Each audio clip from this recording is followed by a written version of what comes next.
tip. Brought to you by E3 Spark Plugs. Born to burn.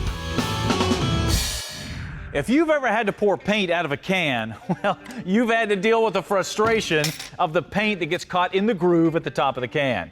Now, you can try to wipe it out, you can try to blow it out of there, but invariably, when you put the lid back on and tap it with a hammer, that's what happens all down the side of the can and usually all over you.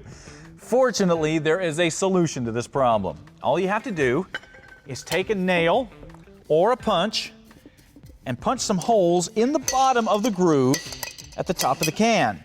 Then, when you pour out your paint, all the paint that gets trapped in that groove will naturally drain back into the can through the holes that you punched.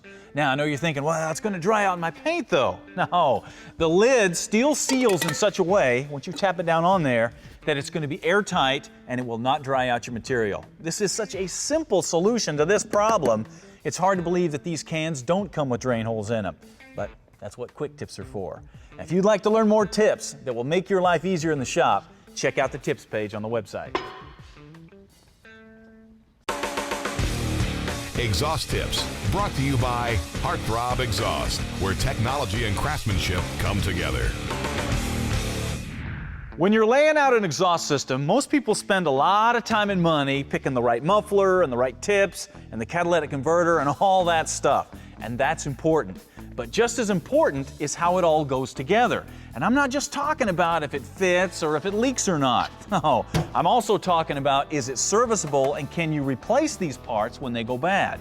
And the piece that makes that possible is the exhaust clamp. Now, for years, this has been the type of clamp normally associated with exhaust. And you would take two pieces of pipe, put them together in a lap joint, and then take the clamp, put it over the top, and bolt it on underneath. Now, this will hold two pieces of pipe together, but it's got some drawbacks. Number one, they're prone to leaking.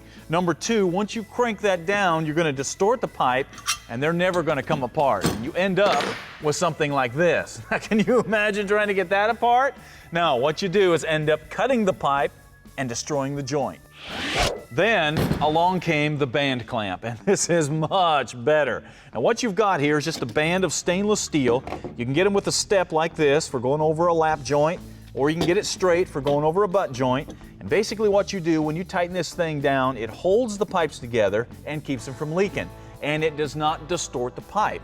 So a few years from now, you want to take the system apart, you unbolt this, everything comes apart. That is great.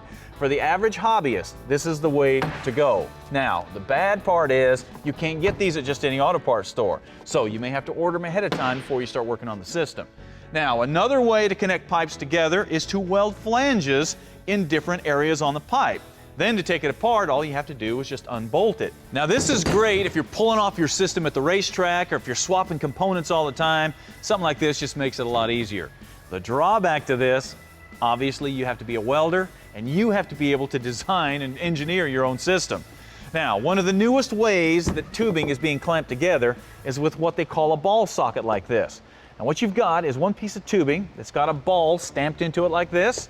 The other side has a standard flare, and when they come together, they seal like crazy. You've got this clamp that's curved that pulls them together, and it is a leak-proof seal, comes apart easily, no gaskets. This is the way to go.